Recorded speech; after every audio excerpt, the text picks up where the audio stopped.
Hello and welcome to another episode of The Grindbin. I'm Mike Wood. I'm Chris Hughes. And I'm Bobby Trippett. And today, continuing our summer sequel month, we have 1987's House 2, The Second Story. Bobby, dig up Grandpa. Hey, Bobby, I got the money. Yeah, I made the team. But you're a hooker. Get that goddamn thing out of your mouth. Spooky got no real coach. Hello, pizza man.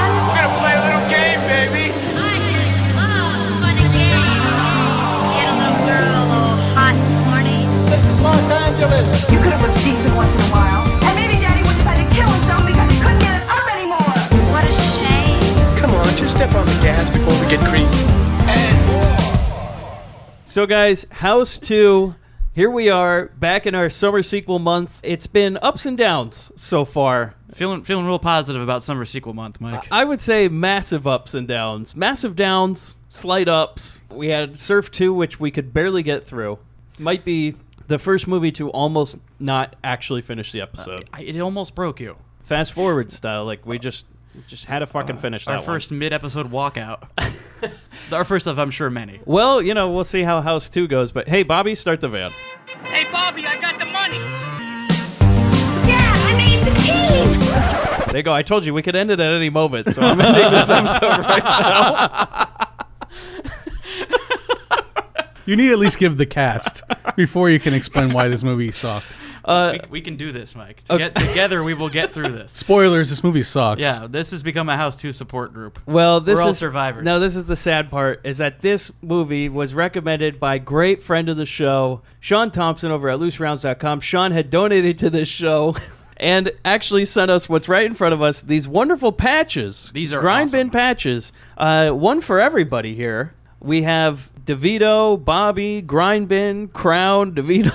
So we're going to take some pictures, throw these up on the Twitter. Thank you, Sean, so much. Thanks, Sean. Thank you, Sean. And he wanted us to do this movie with his donation. Like I always say, the Grindbin can be bought, and Sean donates and helps us run this show. He has picked great movies before. In the past, we had Savage Sisters, which I really enjoyed that movie. Amazing. Massacre Mafia style. I mean, Great good movie. God, one of the best movies we covered. And I told him, I go, Sean, you can pick any movie because I trust your judgment. I don't not trust your judgment anymore, Sean. I understand why people could like this movie. However, I do not. We're still friends, but I got the joke of why he would recommend this movie. Why is that? It's just fucking terrible. I think this is one that it's like maybe people saw it when they were younger. This is definitely, to me, this is like a movie that would play on HBO on a fucking loop all summer. oh, no you question. Know what I mean? And if you're very young, there's a lot about this movie that you'd think was awesome. Yeah, you know, a movie that I saw so many times, and you watched it with me, Hughes, is we must have seen that fucking Chairman of the Board Carrot Top movie about 900 times one summer. Great summer. I've actually not seen it. Every day we would come home, it would just be on HBO, and we would just, wherever it was, just kind of watch it through. I've seen that movie one too many times, which is once. And I've seen it so many times. Go ahead and You've seen House 2 more times. No. I've seen Chairman of the Board hundreds of times. Okay. Chairman of the Board, go ahead and try to look up anything of this. Now, I was looking at this the other day. Look up anything from that movie. It barely exists on the internet. It's like somebody just literally buried that fucking movie, and you can't find it. Because there's that part where Carrot Top has all those stupid Post-it notes on him. I tried to find that picture just to send to somebody the other day, be like, oh, this will be an obscure reference. Good luck fucking finding it. Not one person in the whole world has ever uploaded a picture from Chairman of the Board. I don't think I've ever seen it referenced on Family Guy, which would probably grab something obscure like that. Nothing. This movie doesn't exist outside of Las Vegas. As far as anybody knows, Carrot Top never made a movie. Yeah. Now he's all Except for the buff people who and get him stuff. confused with Yahoo Serious. I'm sure that happens. Now he's all like, he's buff top now. He's really strange looking now. And I've always said, like, yeah, you can't be a comedian if you're buff. It's just not funny anymore. Like, how do you do self-deprecating humor when you're just like, I don't know, some sort of strong man? Have you ever actually seen someone try to do that? Like, What? watched a comedian who's like buff and attractive trying to do the self-deprecating thing? It rings so false, the crowd cannot get into it. The Bonadici Comedy Hour. Okay, so guys, budget for this movie. $5. I want Price is Right. I want $5 on this. You're gonna go $5. Wow. I'm gonna say, all right. What year Please was do this again? 6. Please do 6. Do 4. Do 4. $1, Bob. Okay, no, give me a real one. A real number? Hughes does $5, so he's already going low. What year was this again? 1987. 1987. Okay, I'm going to say this thing cost $6 million. Jesus, no. Hughes, you have won $3 million. gonna say $3 three. million. I felt like I went over on And that it one. made $10 million. What? It was a huge success. Not huge, but it was a success. Yeah, House 2 was a success. It tripled their money. It launched the career of Bill Maher. Man, I already hated this movie. Bill Maher and Royal Dano.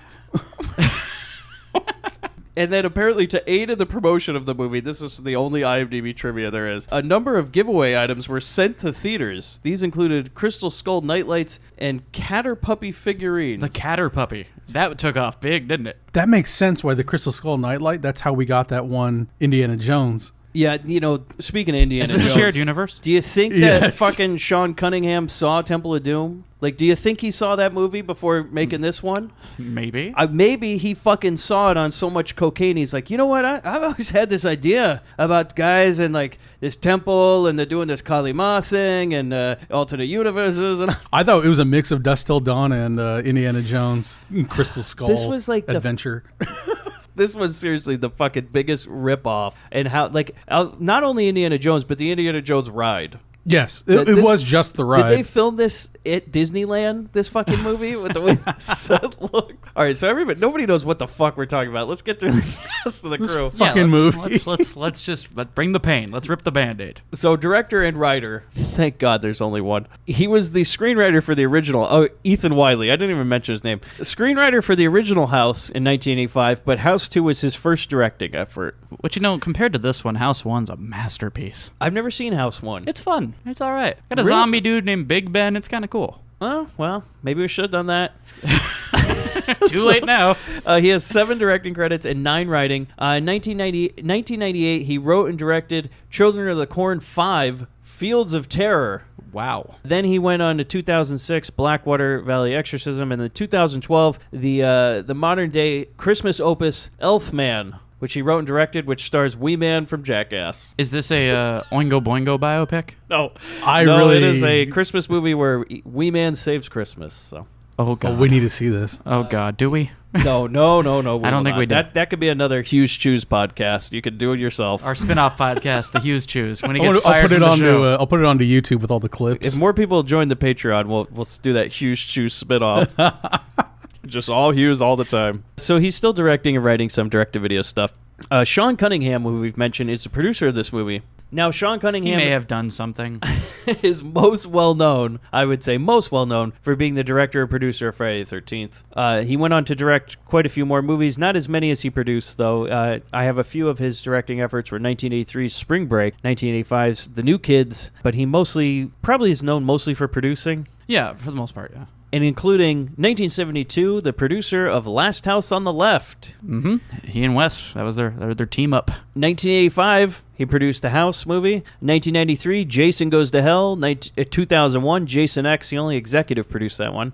2003, Freddy vs. Jason. In 2009, he actually produced the remake of Friday the 13th, which I did not know. Yeah, he was involved. I haven't Okay. seen that one, but I don't have any interest. So. Watch the first 10 minutes. And then just, I thought you were and going then to say just watch walk the away. first 10. We watched the first 10. I saw Jason X in the theaters, and I stand by that.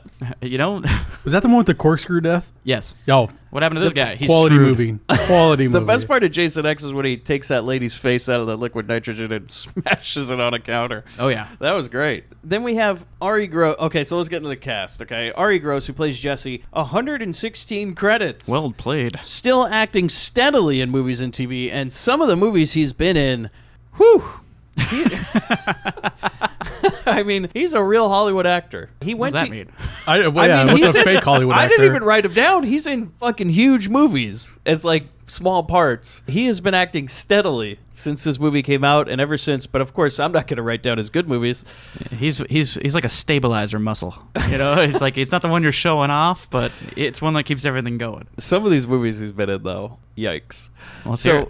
He went to UCI and he went on to study acting at the South Coast Repertory. Oh, really? So he is a local guy.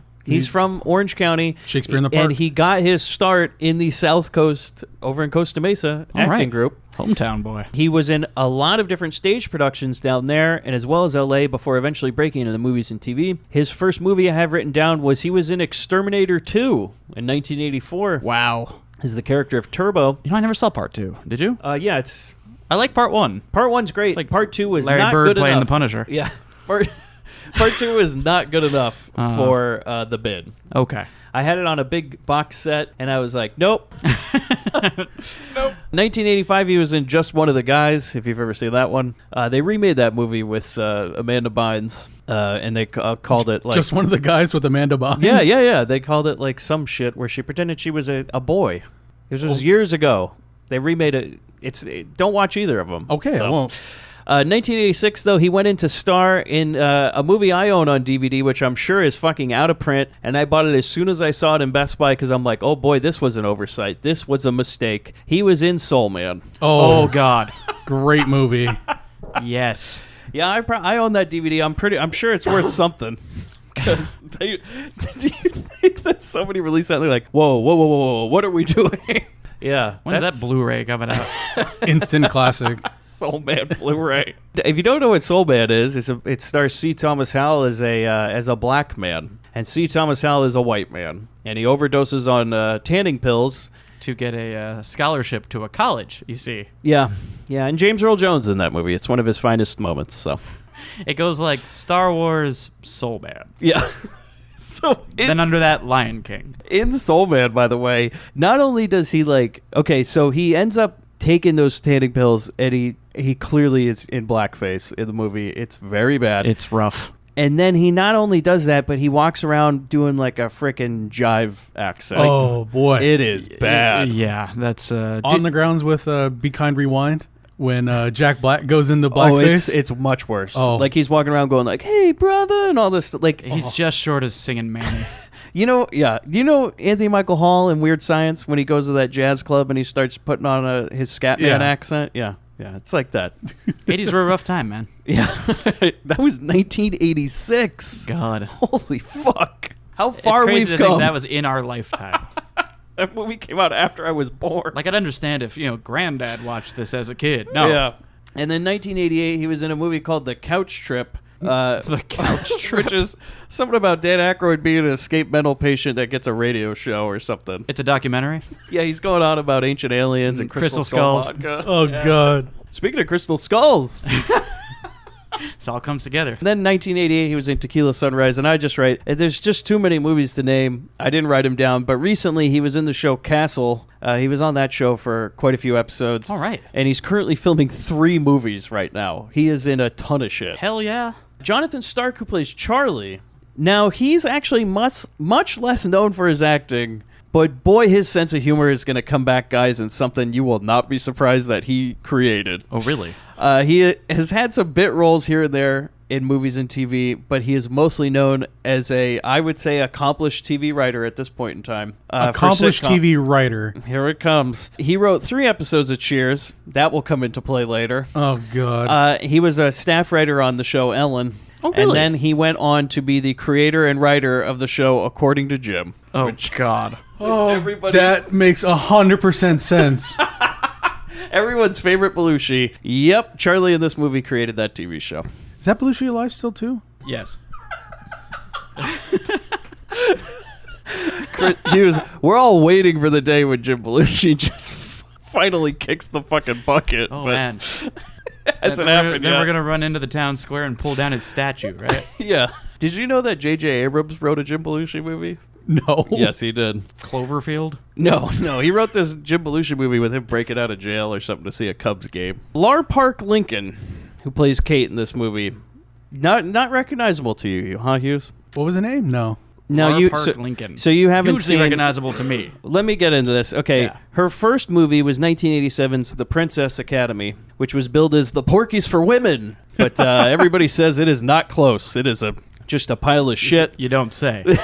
just like Porky's. I was going to say, was Porky's a good movie? No, it's about a bunch of girls that go to some stuck-up academy, and then they just, hijinks ensue. Is there a glory hole scene in that, too? No, but I read a real sick critic type review today for it where somebody's like, there's no boobs, there's nothing. What? How is this Porky's? Oh my God. It's like, oh, Jesus. Then she was in an episode of a fucking show that will not stop appearing on this podcast, O'Hara, starring Pat Morita, the Yes. uncop. He does... I feel like we need to cover an episode as a mini bin. So I would like to announce now that when we eventually start doing mini bins again, I think that we are going to start doing TV show episodes. I think that's for a good mini idea. bins. We got the Heil Honey I'm Home We episode. are going to do How Honey I'm Home. We're going to do some of those massive, very, very offensive episodes of Three's Company, Yes. which I think would be great mini bin fodder. I think we will definitely cover an episode of O'Hara, which might be the most boring show on television. Fantastic. He Let's doesn't- make that mini bin longer than a regular episode. He doesn't drive, he doesn't shoot, he doesn't do shit. Pat Morita is O'Hara. He gets white kids to paint his fence. 1988. White? I thought he was Hispanic. No, he's saying he got. You think Pat Morita's No, Hispanic? no. Oh, Ralph Macchio? No, he's Italian. Oh, God. It's funny you should mention Ralph Macchio, by Famous the way. Latino actor about Ralph Macchio. It ends in an O. It's like he's Hispanic, right? Means it's masculine. Yeah, everybody confuses me for a Hispanic man. I will say this, though. It's funny you mention Ralph Macchio on this episode because there is other trivia about House 2. There has been a comic adaptation of this movie for Marvel Comics Not the same Ralph Macchio. made but- by Ralph Macchio. And I was like, no. And I clicked on it and it was like, this is not the same Ralph Macchio. And I'm like, well, I won't mention that on the episode. And then Hughes brought it out. And here we are. There you go. But Lar Part Lincoln is probably most well known to Grindbin audiences and most horror fans for 1988's Friday the 13th, Part 7. That is my favorite in that series. She is the telepathic lady. Yeah, right? yeah. They wanted to do Freddy versus Jason. They couldn't handle it, so they were like Jason versus Carrie. But they couldn't get Carrie specifically. They were like, like- you know what? Fuck it. We're just gonna make up our own. Get that girl from House, too. Sean already knew her. You know, that one that went off with Bill Maher that we never saw again. Now that movie's great when she's fighting Jason with her telepathic abilities because it's kind of Home Alone. Yeah. Yeah, she shows up like a Home Alone house for Jason. She hits him with a light bulb and You he know- like falls down the stairs. Fucking A, they should have had Freddy vs. Kevin. Or no, Jason vs. Kevin. Like, that would have been great. A fucking... No, Kevin- you know what works? Michael Myers. There you go. It's Like, Halloween. Kevin McAllister's Home Alone, and Michael Myers shows up, and there's like a house of horrors for Michael. Just you know? watching him silently have to deal with all this shit. Breathe heavily. He steps on a nail and just stands there quietly for a second. He no-sells all the paint cans. Yeah, just boom, and just slowly shakes his head. They totally could have done this. Like, that would be... They should do it now. All right, if any listeners have artistic abilities, could you mock up a poster of this? Yeah, we'll write the script. Don't worry. We got it going. We'll get the kid from Mikey to be in it. Can you make a poster for Halloween Alone? It was Macaulay, or we can get, what's his name? Frankie Muniz. He still looks like a kid. No, I think we should get Macaulay Culkin, Mikey, who's Brian Bonsall, right? And Haley Joel Osment to all be in a movie where they set up a house of horrors for Michael Myers. This movie is going off the rails. Sorry. Then Lar Park Lincoln went on to be a regular on the soap opera of Knots Landing for 4 years. She's still acting in some upcoming movies, including Sky Sharks, which is a movie about Nazis making sharks that can fly. I'm in. And it has the Candyman himself in it, Tony Todd. Fantastic. Then here's another one. This is probably, I would say she's probably one of the most famous actresses in this movie, is Amy Yazbek, who plays Lana in this movie. A lot of listeners will know her from movies in the 90s, and then she kind of just disappeared, even though she still does acting in TV and movies today, but nowhere near what she was in during the 90s. I mean, she was on fire with her acting. This was her first movie, which Wow. is odd. This is her first movie in 87. No, this is her first movie ever. And then what, 90? Well, we'll get into Yeah, it. okay. She went on to be in a lot of TV shows and a few big movies. 1990, she was in Pretty Woman. 1990, she was then in Problem Child. Of course. And, of course, Problem Child 2. Then she was in Robin Hood Men in Tights, Maid Marian. The Mask, Dracula Dead and Loving It. And then she went on to be a regular cast member on the show Wings for years. She's still acting in TV and movies today, but it's no more starring roles, so... Can we get the problem child in our Halloween movie? Oh, fuck yeah. What do you think? You think that kid still wears a bow tie? Oh, he has to, right? I know one of the photo doubles for... He's doing convention appearances in the bow tie. I know one of the photo doubles for Problem Child 2. Oh, really? So then Royal Dano, who plays Gramps, He was in a ton of stuff. He has 192 credits. He's in one of my favorite movies. Oh, which one is that? He is the old man at the beginning of Killer Clowns from Outer Space.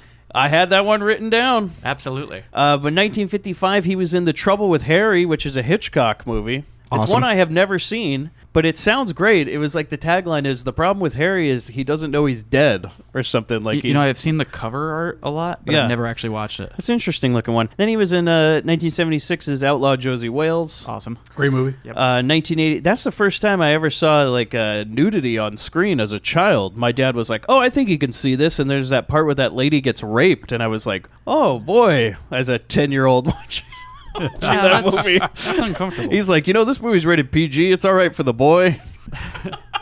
I was like, "Oh." And now I watch these movies. Then he was in 1980. So you turned out fine. 1988, Killer Clowns from Outer Space, like you mentioned. Gold. He was in the same year. He was in Ghoulies 2. Fantastic. And then his last movie was something called The Dark Half in 93. Something called The Dark Half? That's the Stephen King adaptation. Oh, I haven't I seen that didn't know one. what. I don't Oh, know it's anything. that's great. Yeah. It's a good book, too. Stephen King has a good one? He based it on, yeah, right? Well, he based it on his actual life because he wrote under a different name. Yeah. Richard Bachman. And Oh, so this is okay, about yeah. a writer who decides to stop using his alias, and then a killer from his stories he wrote as that alias manifests into reality to force him into going back to writing as that alias. I think I'm getting that right. I haven't seen that shit since like the 90s. The Dark Half. Yep. That was his last credit, because then he passed away in 94 at the age of 71, which made him like just into his 60s when he was in this movie. Yeah. And I was like, He looked 100. he looked way fucking older. I mean, I know it's the makeup and all, but Honestly, good God. honestly, if you watch Killer Clowns, which is the next year, I want to say. I think it was Yeah, 1 year 87. later. Yeah, he looks way old there too. Yeah. Like he Must is be playing, a smoker he is playing situation. the old man in that movie. Smoking, like, Jesus smoking Christ. liquor and sun, and then hanging out with John Wayne. Yeah, that'll do it to you. Because he did all those episodes of Bonanza, so you're like, no sunscreen. And hanging out with Bill Maher. Oh, Bill Maher sucked his soul. Speaking of it, Bill Maher's in this movie. He plays the Transition. character John. No intro needed. And Not then much needed at all, to be honest with you. I'm not really going to give him an intro, a background either. John Ratzenberger, who plays Bill, Now we're talking. who is better known as Cliff from Cheers, is in this movie. And he's also in like every Pixar movie, if you didn't know that. Oh, yeah. He saved this movie. Like a part of this movie, he made enjoyable Honestly, to watch. he really did. It's the one scene in this movie I even remotely enjoy. They should have fucking had him in scene 1. This movie should have been like right away they called the repairman and then he comes in. and This honestly, would've been great. I mean, we'll get into it more when he shows up as we're going through the film, but that would have been how to spin out of this series. I would have watched a movie about this repairman and his adventures. I know. Yeah, we'll get into Yeah, it when he we'll comes get in there. there when we get So, there, guys, but- let's get. Oh, before we get started, let's take a listen to the trailer. Last year, audiences everywhere thrilled to a terrifying film about the horrors of home ownership. House. Now, there's an all-new house It's like you got some kind of alternate universe in there or something. with brand new owners. Charlie. You got it. And it's getting weirder. Look! It's a prehistoric bird! I got you, Jess! I've seen enough tragedy and disaster to make you want to upchuck in your shorts. Two friends inherit a fantastic house Charlie, there's a jungle in there. and a 170-year-old mummy. Surprise! Who is this? You can call me Gramps. Now, they're in for more trouble than they ever imagined. You're gonna kick the door open, run in there blindly, and I'll cover you, okay? Guy with the big gun goes first.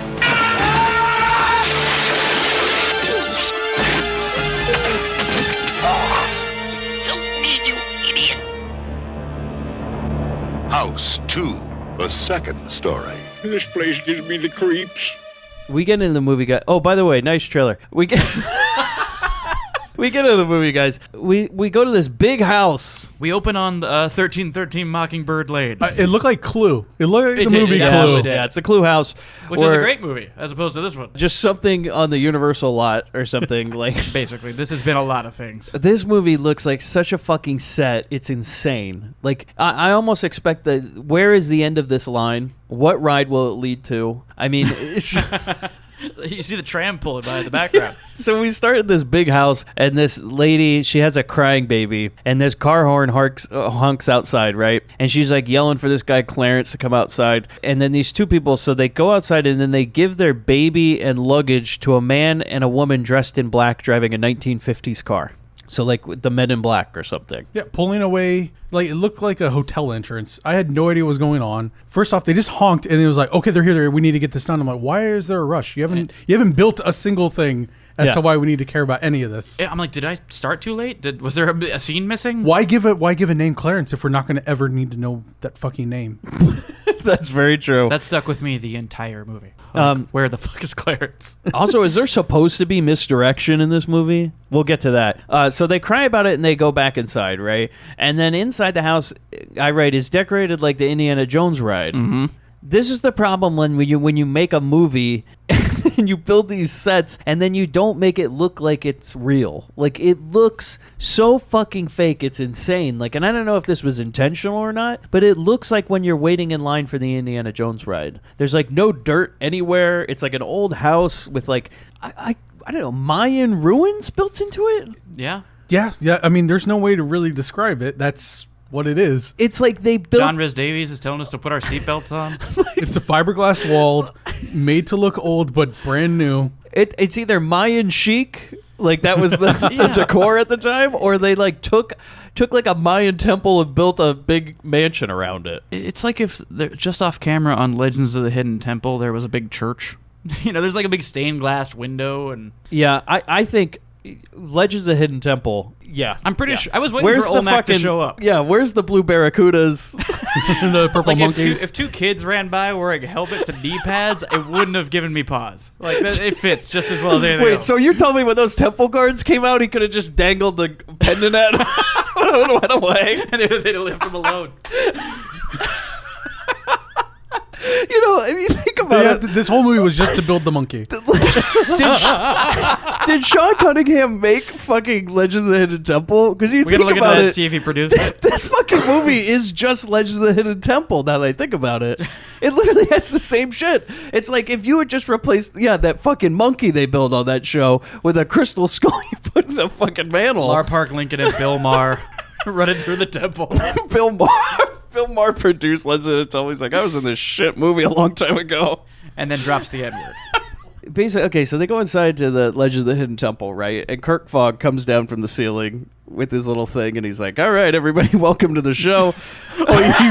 He repels in. Yeah, he repels in. And the wall starts talking. It's like, oh.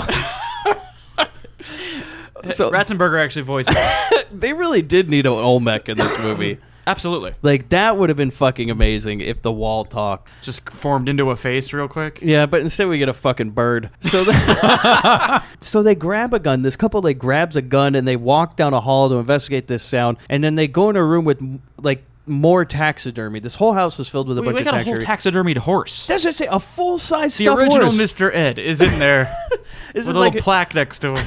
This is like a Kentucky Derby loser. That's... Did you see that scene when they're walking down the hall and they have the like full-size buffalo, half a buffalo?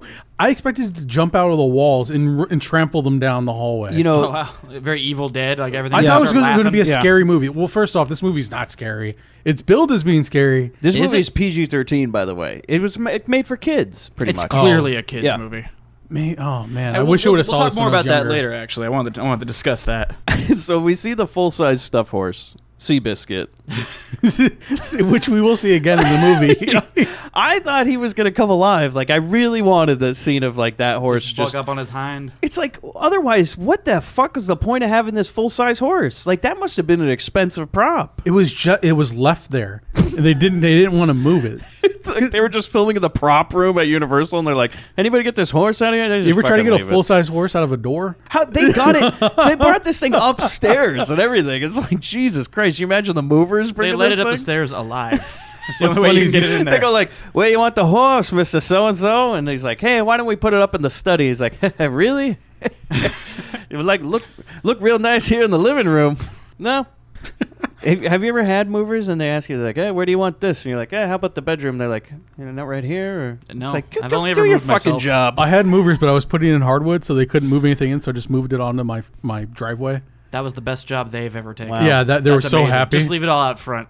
Okay, so we go, and there's this ghost cowboy in this room, right? Yeah, it looks like the ghost of Ronnie Van Zant. The hair and Yeah. the hat. That's when I saw I the can see silhouette. that. I was just like, oh, that smell. And ooh. So then the ghost boy, right? The ghost boy. The cowboy ghost. Yeah, ghost boy. So like the guy tries to draw with the ghost boy, but then he gets shot in the chest. One thing to point out when the ghost boy, when Ronnie Van Zant draws a gun on him, he says, give me the skull. I want your skull. Or want the skull. Yeah, he's singing the Misfits. Yeah. But one thing to point out, though, is this is Frank Welker, and he's Oh doing his my Dr. Claw God. voice. Wait, is that the person that did Megatron. Yeah. Oh my And, god! Yeah, that's and what I he's thought doing, the whole he's doing time. the sound wave voice without the voice modulation. There you go, Welker. If that voice sounded familiar, that's who that is. That's Frank Welker. Go look at his IMDb one day. He has If you have all day, like read his 1,000 IMDb. credits. Oh, it's like a Tom Kenny. Yeah. He just did the voice of everything. Frank Welker is like the most prolific voice actor. Yeah, so he had to make his fucking stink of a show in this movie, I'm sure. You know what? Whoever's hiring. Money's money. Yep. He does like 5 movies in a day, I think, this guy. And a good half of his voices that he does are Dr. Claw from Inspector Gadget. Like, it's just that voice. Dr. Claw was a great character. Oh, though. yeah, it's great. It's a great voice. And that's why they used it again in Transformers. Or was that first? Either way. He okay, so he shoots the guy in the chest, right? The dad dies. And then he corners this woman and he asks for the skull. And we cut to outside and he shoots her off screen. And then we just see a title that says 25 years later. I'm like, okay. Here come the yuppies. Did we need any of this? So now you're telling me... Sorta. Well, yes, but you're telling me, though, that Jesse is, what, 26? Has to be. Yeah, around that 26, 27. I guess. I don't know. He didn't look it, but maybe. So a couple pulls up outside, and Jesse and Kate, okay. The responsible Lar couple. Park and this guy, Jesse. What'd you say? The responsible couple of the two. Yeah, because there's the two- other couple. Yeah, there's is- two couples. There's Jesus Christ. There's Jesse and whatever, Jesse and Kate. Kate, and then there's Charlie and Lana. Well, we should say Jesse and this doormat of a woman, because he treats this lady like shit. And then the whole part when she leaves, by the way, and he's all sad about it, I'm like, are you really, guy? Because you're a total fucking asshole. Everyone in this movie is an asshole. Everybody's an asshole in There's this no one to movie. cheer for. By the way, Bill is Maher there a plays woman who himself in will this show up movie. in this movie and then completely disappear halfway through and you'll never find out what happened to her? Yeah, there Yeah. is. Yeah. There is. And we plant that seed hard. And it goes nowhere. So Jesse and Kate walk in, and they're like full on. Okay, I wrote Kate went full on into the 1980s shoulder pads. Oh, yeah. Because she looks like a fucking Giants linebacker. Like, yeah. she looks like Shredder. like fucking Lawrence Taylor. She's Road Warrior Animal. she's one of the Legion of Doom in this thing.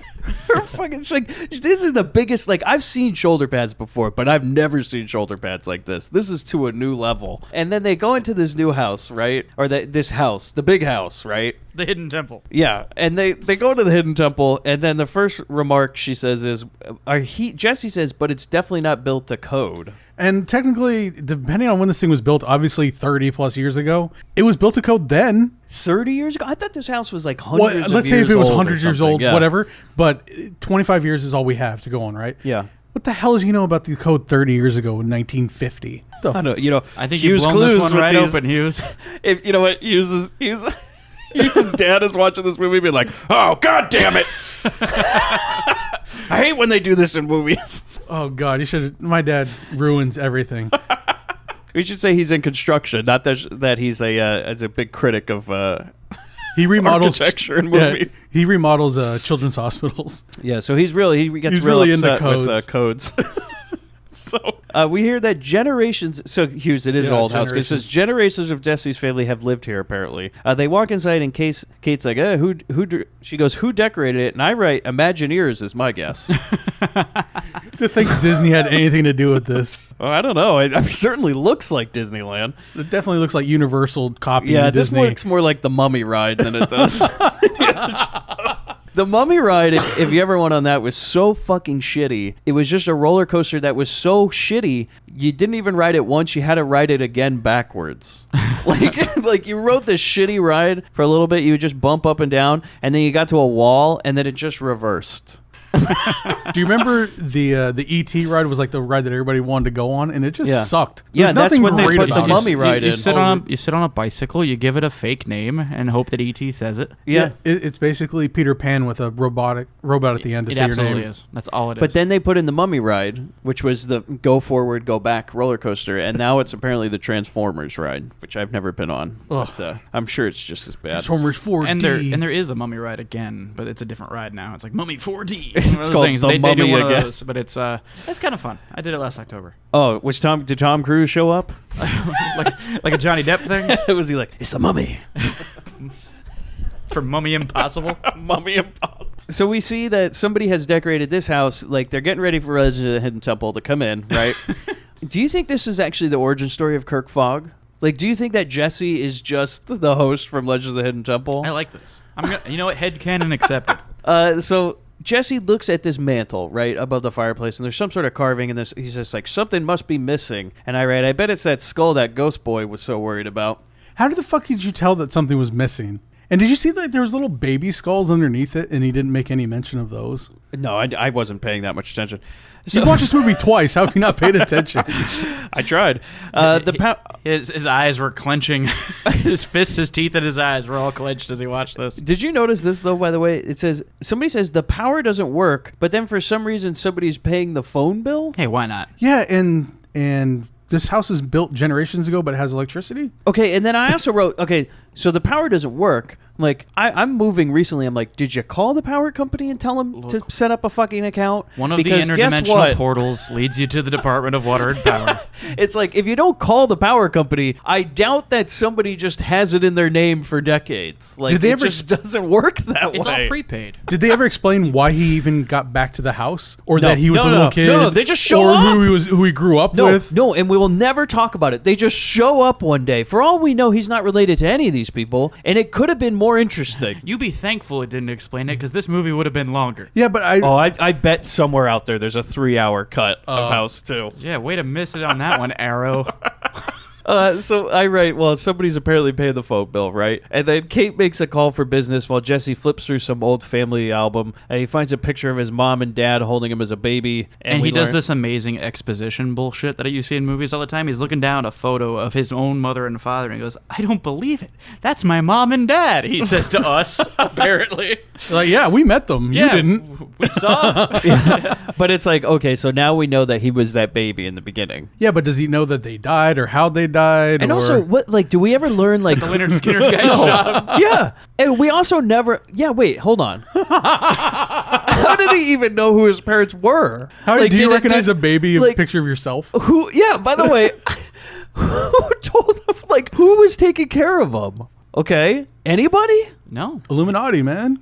I mean, because He got put apparently in a basket and dropped in the sewer like Cobblepot. because they gave him to like fucking Will Smith and Tommy Lee Jones in the beginning of this movie. And these people just drove off with him to, I don't know, put him in some sort of government lab. But who brought him up that he would know what his parents look like, Look, unless he has the all best... going to be explained in House 5. Yeah, it was never going to be explained. Do not look for it in this movie. But then, okay, Some Hughes clues are lost to time. let's just cut to later. They're in the bed sleeping, right? Jesse and Kate. And then Jesse comes back up downstairs to look at more books. So basically we cut from one scene to just the fucking same scene. So like, it's like, all right, they go to bed. He goes back downstairs and just looks at books. Then he hears some sounds. He goes around, he investigates this closet, and then he gets hit on the head by a falling ironing board. And I go, oh, it's one of these. It's going to be hilarious. Oh boy, strap in. We got a real Army of Darkness in front of us. Your We're getting favorite our favorite Buster movie. Keaton on. your favorite Bruce Campbell movie, Army of Darkness. Yeah. It's a real Sam Raimi classic. You know, that part in Army of Darkness when we have to spend an hour of him running around trying to kill mini Bruce Campbells. You understand that right now there are some listeners hearing you going, you shut the fuck up. Yeah, well, they can. Go ahead and tweet at me. I'll fucking destroy that movie. Let's do it. Let's get in a fucking fight about why Army of Darkness is definitely the worst of the Evil Dead movies and probably one of the worst Sam Raimi movies, and I am counting Spider-Man 3 in that. Wow. So next week on the Grindbin, Army of Darkness. It sucks. It's the Greatest first half hour to a movie I've ever seen, and then it devolves into I don't know what the fuck happens, and then by the end of it, there's some sort of evil Bruce, and there's these big medieval fights and everything, and it fucking blows. I liked it. Tell me, the middle, like the second act of that movie, what's the best part of that? Do you remember one scene? I was a kid.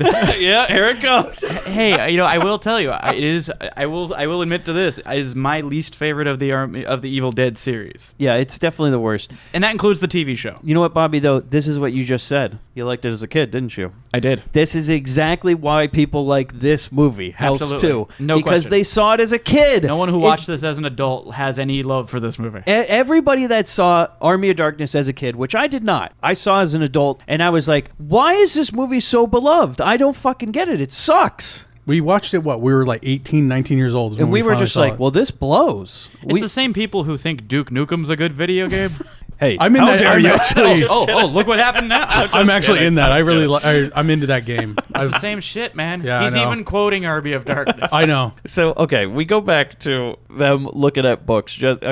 Fucking nobody cares about these books. So basically, we cut to later, and Kate's helping him with an ice pack or something. And then we hear outside, some drunk guy in a convertible pulls up to the house with a girl, right? And he runs into a statue. So we're going to get this real, like, fucking Chris Columbus was watching this movie, and he's like, that would be a great gag to put in my Home Alone movie. Yeah. Because, boy, did they fucking rip that off. Mm-hmm. Every time somebody pulls up to the house, they hit over a statue like it's the fucking McAllister's house. And so then we see this drunk guy. So Charlie and his girlfriend, Lana. Yeah. Is that his girlfriend or his wife? I think girlfriend. I think girlfriend. I don't think any of these people are Okay, married. now let me ask you a question. Who is this guy?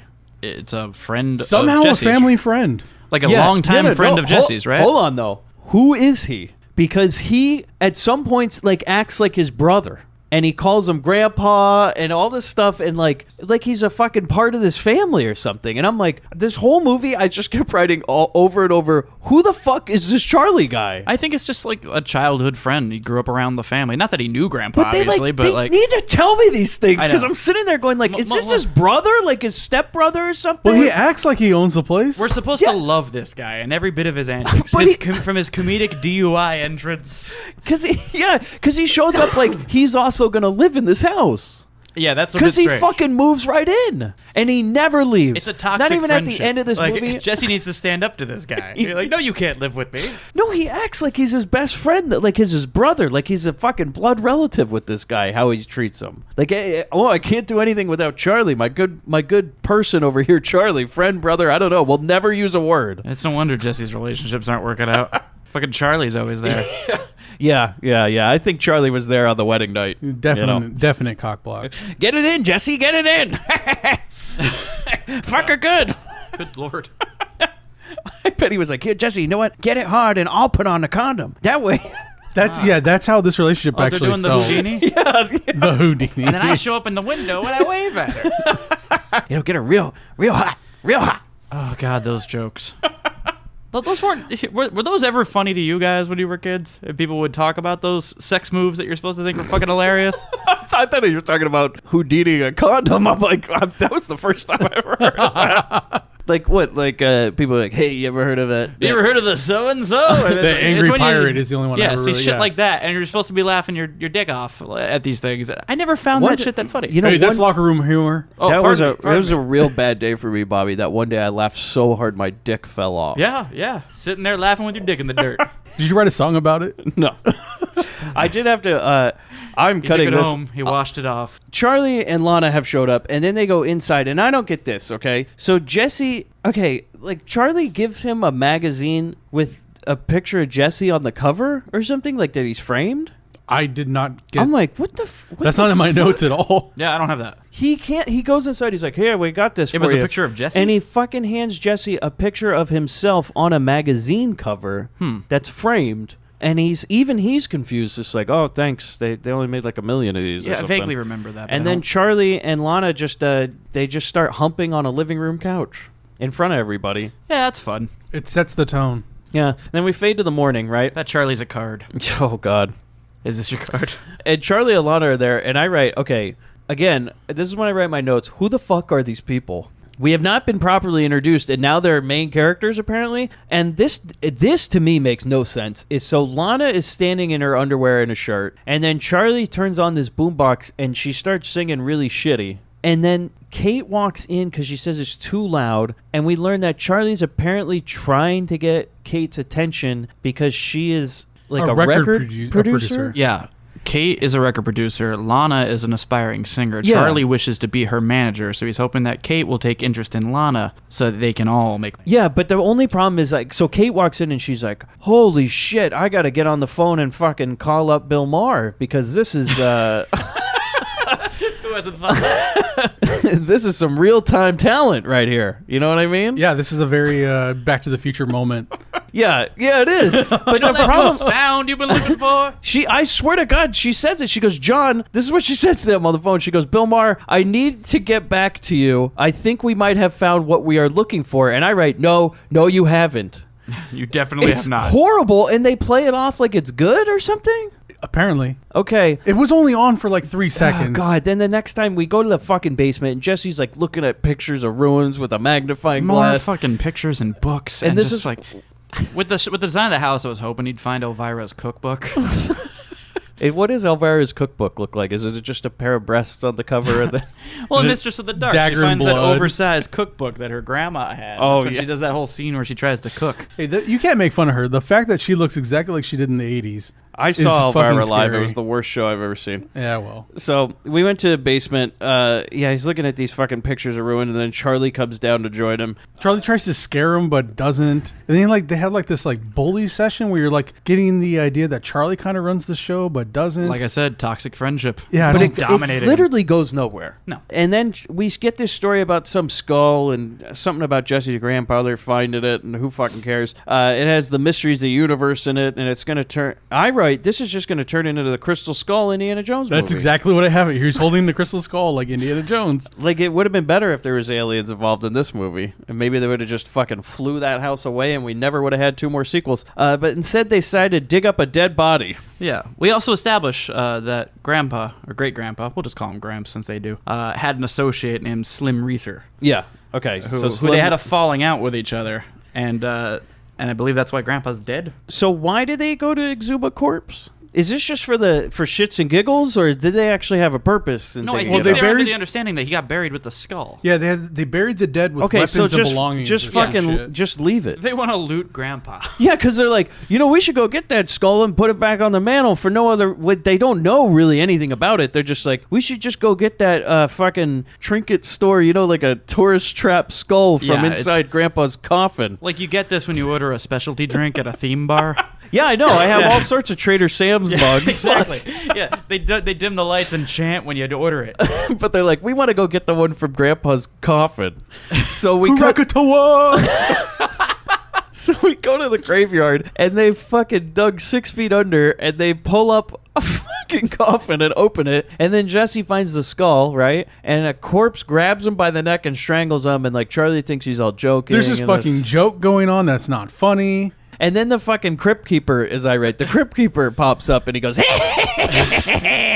welcome. And then, and then fucking Dennis Miller shows up and it becomes Bordello of Blood and Billy Zane makes an appearance. And this is just a regular fucking Tales of the Amy Crypt. Yazbek turns into a vampire. Be happy that Crypt Keeper show got canceled because they have no idea who owns the rights to it. Yeah, it got all mixed up. Yeah. Yeah.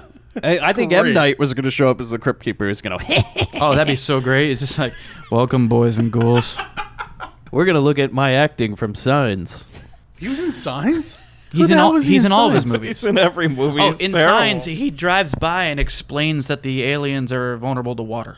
He's Oh the my neighbor who, as he's God. leaving, goes, by the way, if you splash them with water, they die. Bye. And then leaves. And you're like, wait, what? All right, I won the movie. Tangent. Who was he in The Village and who was he in The Visit? In The Village, he's the cop at the end that Yeah. she sees. When she Oh goes my outside. God, he's in fucking every He's like in, and he gets every more twist. dialogue in every one of his movies. Yeah, he comes He's on every he's twist. basically Split. Silent Bob. He In- comes in to explain the movie to you. In Split, he's fucking doing stand-up. I haven't Yeah. seen Split yet. He's like, I love fucking Hooters. It's great. He has a tight 5 and Split. Yeah, he does. So wait, who was he in the M. Visit? Night at the I haven't Apollo. watched The Visit yet. Have you guys seen The Visit? The I'm Visit. sure, I I'm sure haven't he's seen in it. The He's in all his Visit was movies. such a good idea of a movie.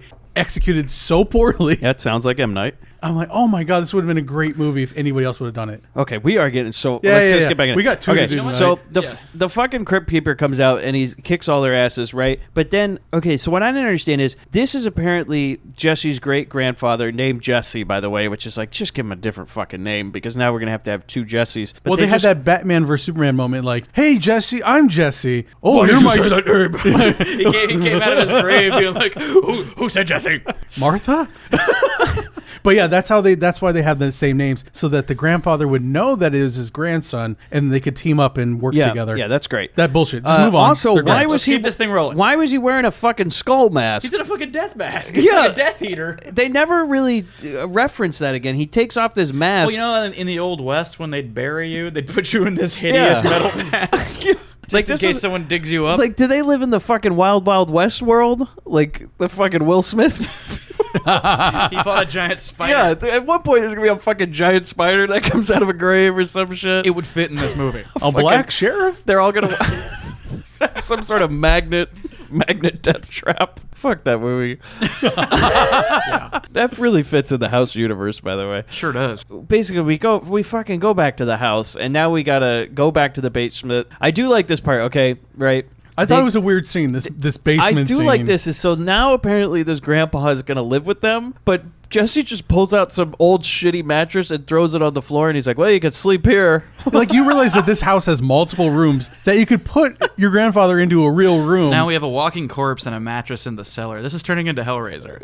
Like, I'm hoping like Jesse has to start seducing men back to the basement so that Gramps can kill them. This is how we're gonna bring Gramps back. Jesse, right? I need meat. Come on, Fresh Sean. meat. I thought you wanted to make a horror movie here. Let's do this. But the ghost boy complains. So Gramps complains about it. And I go, but seriously, dude, you were lying in a fucking wood box for decades. So calm the fuck down, all right? But you're right. At this point, like, we've established that this world is not real. Like, Yes. that this movie exists in. It's all sorts of bizarre. It's fucking cartoons, So man. just- We're just... Like, why would he even try to hide the grandpa? Just be like, "Hey, honey, I'm home. Here's my grandpa." Hey. I don't know, but this movie like loved continuity, because then when they were digging him up, it was October 30th, which means now they've dug up the grandfather. We know tomorrow is Halloween, and we get the fucking next set of scenes. Okay, but here's what I say about this movie. What I was gonna say, this movie has like characters that exist in the cartoon world and characters that exist in the real world, and they never shall meet. It's true. Like, basically, Bill Maher and his wife and Lana live in a different reality. And then Jesse and Charlie and the grandpa are all in this, like, there's alternate universes and dinosaurs and all sorts of shit, but nobody else from the other side sees any of this, which leads me to believe, like, this is why it's so fucking confusing to me. This needed an ending where it's like Jesse's having a nervous breakdown. Oh, yeah, this is definitely, Like, none of this was real. We need the dream. If they would have dropped the plot of the singer girl, Yeah. and they never had Charlie. Oh, they will drop it. Yeah, they will drop it Like the eventually. But if next they 10 never minutes. had Charlie meet the girlfriend, we could have Charlie be a figment of his imagination. Yeah, I mean, Absolutely. That's how they could just do it right now. The other thing that I think would have made this movie better, not to jump ahead to what could have made this movie better, was we ditch all that subplot stuff with the infidelity, girl misunderstanding bullshit, and we make both Charlie and Jesse 13 years old. You know what? It does seem This like movie works Like then. they should The have Hardy been Boys. kids. It's They a Hardy should- Boys mystery. They You can be should as have been goofy as you fucking want kids. with all this portal bullshit. Ratzenberger could still show up as that cool electrician guy. Like, it all would. This movie would be actually kind of cool if these dudes were 13. Yeah, it and would not grown ass men it like, would've- trying to get the dicks wet. You know, It would have made so much more sense if this was an actual kids movie Yeah. and there were kids in it. just go for it. Make a kids movie. Yeah, they should have. You know We'd what? be It would have screening been a this thing better. before Monster Squad every Halloween. It would have been just like Monster Squad. It'd be Like it would have great. made perfect This would be a sense. perfectly acceptable, like, preteen, kind of into horror Halloween movie Yeah. for a little kid to watch. But instead, it's like we're making a kids movie with you like two guys with boners running around. yeah, that's a very specific audience that no one should be catering to. Kids movie for a Like, man with an erection. Just imagine how creepy the fucking Goonies would be if all the guys were in their 30s. You know what? It's Like, kind of imagine- like how Brolin just did a photo where he's dressed like his character from the Goonies. Like, if we just did it again. Like, you have Brolin, and you have Sean Austin now. Sean Astin, yeah. Like imagine like you, Bobby, and I going around, going under wells, and Yeah. Now Like take fighting a pirate. 30-year-old chunk hanging out with Sloth. like They'd have well, the it'd be same- more The appropriate. same relationship, though. They'd just like eating candy bars and running around. Okay, so Moving on. basically the ghost, he's like, well, I'm not tired. I have been sleeping for a long time, right? I want to go out in the town and do a little high stepping. And then they... Yeah, that's his words, not mine. Is that how's that Third Reich doing? He is a really old white man, so it kind of makes sense. So they tell him, hey, it's not a good idea. And then we have to see a scene where the ghost grandpa looks in the mirror and he's like, oh, I'm dead. Look at me, I'm a 170-year-old fart, he says at one point. But, like, I guess he was saying something like it shouldn't have worked that way. Like, he shouldn't have got old. He was supposed to but not they never ever explain age. any of that Shouldn't have bullshit. They don't decomposed or fucking- something. Yeah, we're talking about some episode we didn't see. Yeah. You know what I was going to say? They should have just That's in been the like... comic, I'm sure. Yeah, just ask Ralph Macchio. They should have been like... Let's ask the wrong Ralph Macchio about this movie. They should have I just... wasn't in this. I don't know what you're talking about. I was like, and knowing where this movie goes at the end, I'm like, they should have just been like, you know what, Gramps, it was real nice seeing you, but I think we should put you back in the ground. And he objects, but they put him in anyway. They're like, no, we're gonna put you in the skull back in the ground. Nailing the lid shut. He's banging on it. I want to live. How much better would this movie have been if Charlie and Jesse were trying to get the grandpa back in the ground?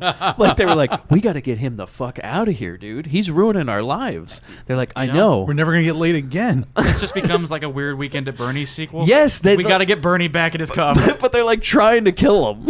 Yeah, but he can't die because he's already dead. Yeah, they're like trying to figure out a way to kill this fucking guy. Home Alone traps. Yes. It's just this grandpa zombie. It's undead Yosemite Sam getting hit with paint cans. No, eventually it's just Pitfall, the game. So we go to the bedroom and Jesse sneaks into bed while Charlie and the ghost ghost grandpa go into a sports car. A 1986 Alfa Romeo Spider. Yeah, which apparently Charlie can afford. And apparently Grandpa figures out how to drive very quickly. And Charlie does not give a shit about this car. So there's money. Charlie's like some sort of rich guy. I don't know. But why is he trying to... I don't get the fucking scam of trying to be a producer. If he's that rich, he doesn't need to try and make his to be girlfriend. sleazy. Like, he should be Bill Maher. Like, he should already be on that level if that's the case. This he's driving Maher's car. Yep. Because I swear to God, like, Bill Maher just rides up in a Volvo or something. That is a more interesting movie. However, this happened.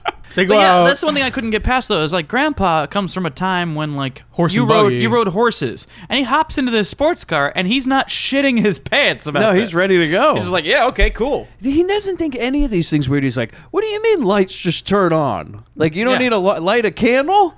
This is you almost have a caveman living in now, and he's just like accepting of all of it. He's like, oh, great, a horse with wheels. Sounds great. Like, he doesn't even say it as something like that. He's like, oh, one of them motor carriages or something. I can't drive a stick shift. Oh, it's a motor, yeah. Grandpa's joyriding in a spider. Like, he's like, wait, they don't have just steam? Like, there's a combustion engine, and his head just explodes because he's now into the modern era. This should have been how they re-killed him to get him back in his grave. The only thing I can say is that we know that this house has the ability to time travel back. So maybe it has the ability to time travel forward, and he had adventures. This is some Back to the Future 2 thing. Oh, that's interesting. So, okay. I don't want to go that deep on this movie. Grandpa's going, Nobody went that roads. deep on this All movie. right, so they just get drunk in a field which is basically right next to the house. Like, they just drove down the fucking driveway and then got drunk. They're getting wasted. Charlie is wearing Grandpa's hat, which is cute and all, but Grandpa Fucking has been dead for disgusting. 160 fucking years maggot-ridden or so, hat. and he's put it on his head. That thing probably has fucking cholera in it, you know? Oh, yeah.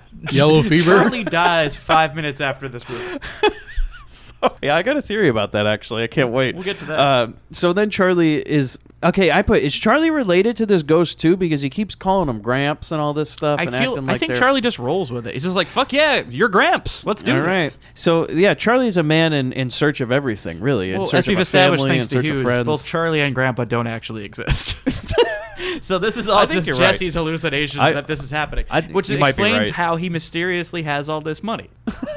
I think none of that makes sense because Yeah. none of this is happening. Yeah, I think you might be right, Hughes. I would hope so. So then we go to the next house day, isn't real. and now Bill Maher Jesse's is a homeless man. Finally, Bill Maher gets in this Bill movie. By the way, fucking Maher. this movie feels like it's been going on for an hour already, and it's only like 30 minutes in.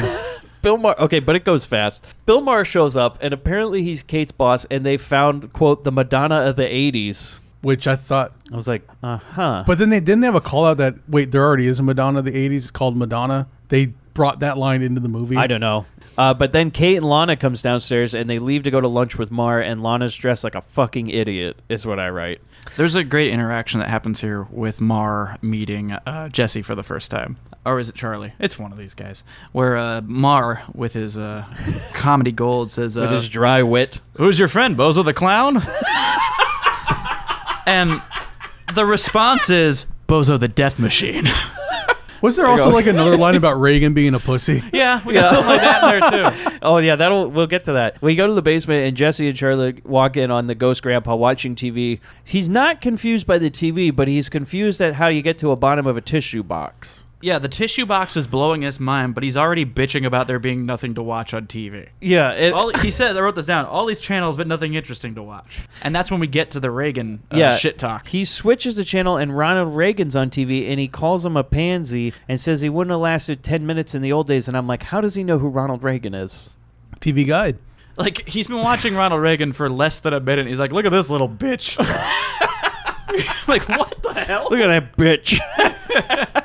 Yo, back in my day, we used to roll these guys. Well, I mean, Reagan probably wouldn't have lasted 10 minutes in the real Wild West. He probably wouldn't have. Wait, a rich white person wouldn't do well in the Wild West? I think he'd be fine. He was a fucking actor. He wasn't like a real tough guy. He'd be fine. I mean, have you seen Bedtime for Bonzo? He's starred opposite an ape. That's so did Clint Eastwood, though. Wait, didn't Clint Eastwood do some And sort Charlton of like... Heston. They've all starred opposite apes. That's how you be a real tough guy. That's how you know you're a real man. Did they ever have a Burt Reynolds ape movie? Oh, I'm sure. Wait, wasn't... Or is that I just feel like Dom there DeLuise? had to be. Oh, wait, no. Smokey and the Bandit 3 did have an ape, but it wasn't Burt Reynolds, right? No. He was done with it. Only flashback. Basically, they talk about Slim Razor, and this is a sore spot for the ghost boy, Grandpa, because he shot him, and they couldn't agree on who owned the skull. He got shot and left to die in the Mojave, as he establishes. Then basically, Grandpa regales them with old stories about how he used to rob stagecoaches, and like what I write is the most bizarre montage editing sequence of the same shots just faded into each other.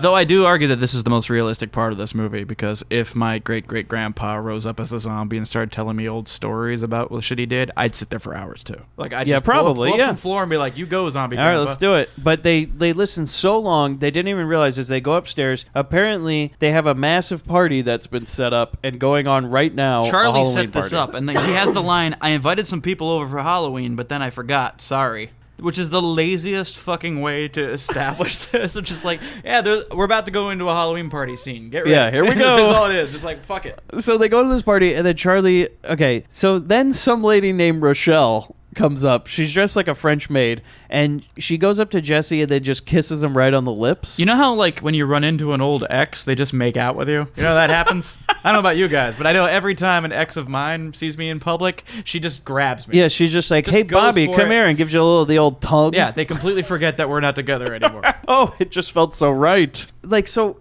she just comes up and fucking French maid French kisses him, right? And Mara sees this from across the party. Yeah, Mars like, got him. And immediately is just like, hey, to the current girl. He's like, I need to talk to you. Yeah, and so he takes Kate away, and Ghost Boy, so Ghost Gramps has made his way upstairs to join the party. Well, yeah, right? He's got to show him how it's done. And then Jesse freaks out, but Charlie's like, well, it's no problem because it's Halloween and he blends right in. I was like, well, he's not wrong. He just looks like a fucking guest. And then the skull starts glowing, and then we cut to a door from upstairs opening, and some undead buff dude walks out of the room and joins the party. No, I don't have the actor's name, unfortunately, but he, for you listeners who may actually know this guy, he played Buzzsaw in The Running Man. So Buzzsaw from The Running Man shows up. The guy who gets split in twain with a chainsaw by Arnold Schwarzenegger. He bumps into a lady, and then this guy in a gorilla outfit tells him to watch it.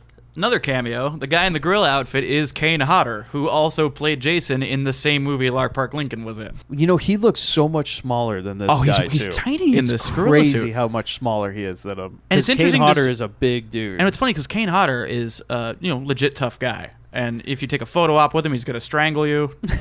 I've heard a lot of stories about people getting their necks injured because he actually squeezes your throat when he takes a photo with you at a convention. He's But here, method, He's a real Daniel Day-Lewis. he's the Daniel Day-Lewis of slasher movies. Yet he's playing such comedy in this. He's clean-shaven with a weird perm, and he's just like making goofy faces as he gets punked out in a gorilla Yeah, and he's suit. like, yeah, fuck you, guy. And then the Buzzsaw throws him off the the railing. And because he's Kane Hodder, he takes that stunt. Like, he flies off the railing. And then he just lands on a couch. And I write, but nobody seems to even care or notice, as if this is all just a dream. 80s parties. Telling you. Also, this is all in Jesse's head. Yeah. This party didn't happen. That giant guy doesn't exist. His 45 is going to walk in and start shooting people. Yeah. That giant guy didn't exist. No one even acknowledges him except for the guy in the monkey suit. Yeah. Which is how we know that this giant guy is a real man. He's interacting with an ape.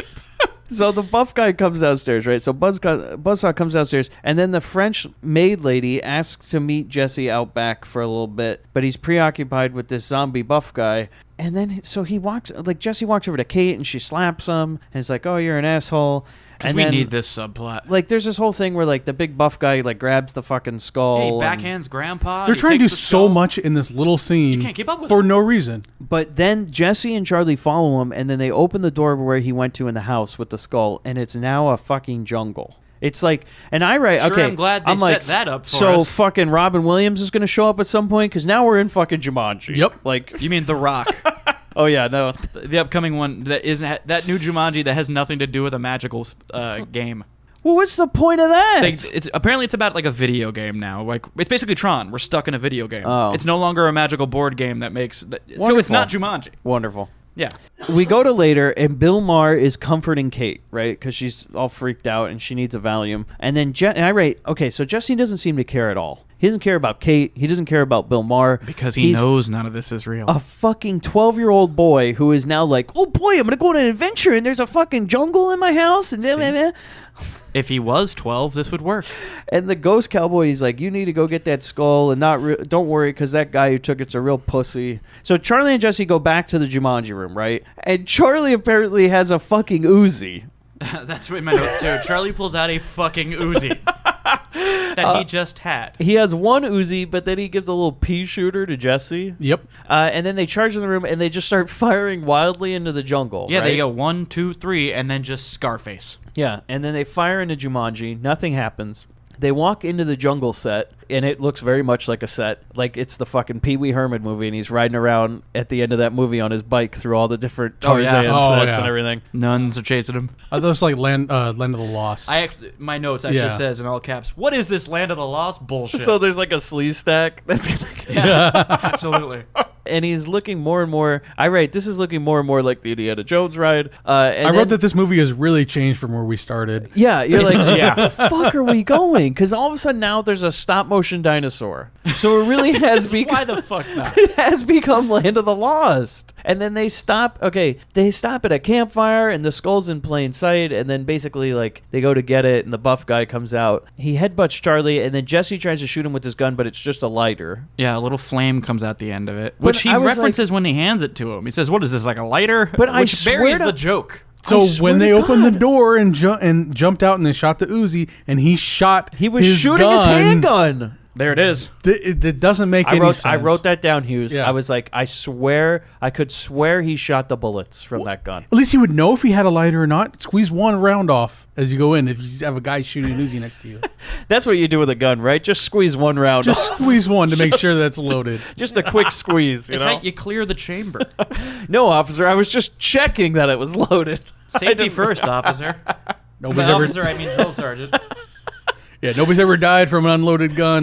That's the Chris Hughes guarantee. I would just like to say that Sean did respond to me on that, Hughes, and he says that is a saying. It is and it isn't. The way that they present it in the movie is not how they present it at the... Treat the gun as if it's always loaded. Yeah. Not treat the gun that's unloaded and people die from unloaded guns. Yeah. Much like all the other dialogue, they fuck that too. Yeah. Okay. Fuck but we've that already movie done too. a Hell Squad episode. Basically what happens is that buff guy gets eaten by a stop motion monster. It's like a whale rat. Yeah, it will never come back, by the way. No, it just eats this him. thing shows up to right? get rid of the caveman. And then they That's hold a up champagne wrap on Buzzsaw. They hold up the fucking skull, and it's like, this is like, in my opinion, this is the mark of a bad movie, is if a fucking giant bird shows up and takes your item like it's a goddamn egg. Pterodactyl. You mean the new fucking character? So this pterodactyl comes by and steals this skull, okay? This is when I write, what the fuck is happening in this movie? What are we even watching? Where have we gone? Like, in one scene, I'm seeing Bill Maher try to fuck a lady. Now we're so far from that. Like, what is happening? We were in a plot with them digging up a grandpa and like some lady trying to be Madonna, and it's like there's like 90 different movies mixed into one You look here. at Last House on the Left, and then you look at Friday the 13th. Come on, Cunningham. Like, you know how to tell a linear story. You know what? 1987, there was a lot of cocaine. And Oh, I yeah. mean a lot of cocaine. On the set of House 2, the movie built on a house of cocaine is basically what this movie is. Machine guns and cocaine, just like Scarface. I've never seen so much coke on screen. Like, it's just, they have fucking lost it. There's a haze in all the shots. I mean, we go to, like, fucking Jesse's climbing this tree. Yeah, so he climbs up and he confronts this Jeff Dunham puppet. That's exactly what this thing is. It's a fucking Muppet. It's squawking at him, and I expected to pan over and have Jeff Dunham standing there. I swear you can see a hand coming into it. Yeah, Jim Henson has arrived. You know what I mean? Like, the Henson shop was making the fucking birds for this movie or something. There's no attempt to make any of this make sense. This is like the Muppets do horror. Yeah. It is. This is like, what was it? Peter Jackson had Meet the Feebles. That's like his forgotten movie. Oh, my God. Where it's basically a Muppet show. Forgotten for a reason. It's bad. But, so yeah, he retrieves the skull and then gets swiped by the puppet pterodactyl, and he falls out of the tree, seemingly to his doom. But then, crash, he falls back into the house. He falls into the basement. Yeah. And this is where I write this in my notes. What the fuck am I watching? I mean, seriously, what the fuck am I watching? All right, so in my notes at the same exact moment, the fact I have to write about what is happening right now is just insulting. Because it gets worse, by the way. It gets worse. Everybody in the house is looking around like, what was that crash? And then we see a fucking Muppet caterpillar dog. The puppy pillar? I fucking forgot about that. The puppy. You forgot about it. The dog caterpillar There's thing. a caterpillar with a dog's face. And it's biting Charlie's leg. And I'm like, what the fuck is going on? I was like, this is as low as I've gotten in my life. Like, I'm covering this movie for a podcast. Like, this is You're checking Amazon for a stool and a rope. This is mom and dad save the world caliber puppeteering. This is so bad. This is like, They walk over. this is the dank crystal. They walk over.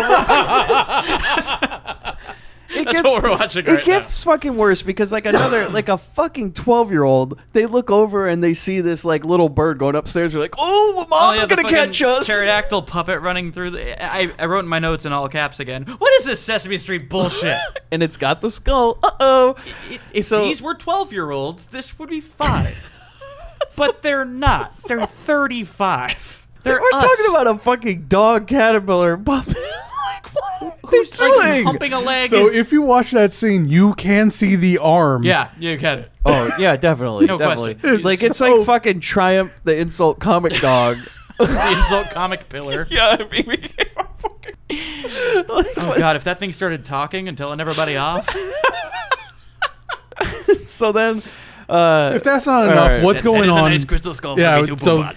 Bill Maher- the pterodactyl runs off. The fact that they've introduced this all into the movie and then they revisit the love triangle plot. Like why? anybody cares about that anymore.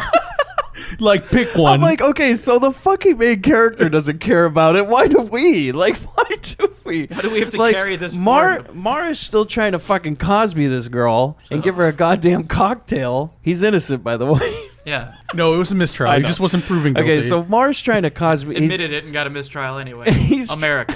He's trying to fucking give her the Cosby cocktail. But then, like, these fucking Muppets keep showing up. But, like, again, Bill Maher's in a different movie. Like, he's... I wouldn't be surprised if he saw this. He's like, what the fuck? Is there puppets in this movie? I have no idea what Jesus movie he Christ. would think this was. Oh, God. Okay, imagine, like, look from his point of view, he sees none of these weird outtakes of Legends of the Hidden Temple. He just sees, like, oh, you know, I caught this guy cheating on his girlfriend. I'm trying to get with I'ma that girl. get it. This is my, yeah. She's kind of hot. Let's do this. And he's in the movie for all of, like, 5 minutes. And that's it. And it works because he leaves with her. Yeah, because basically, like, okay, so then there's this whole thing where, like, oh, the bird got in the kitchen, and then Jesse's, like, trying to get it out, and Bill Maher's like, hey, what's going on in there? And he comes in with Kate. At this point now, we're watching two generic mulleted white men try to out-sarcasm each other. Yeah, it's And a it real... is horrible. I'm like, these dudes look alike. They're both talking with the same It's a real shitty smarm tone. fest, Yeah, you know? it's just like, it's disgusting. I couldn't handle it. I almost stopped the movie.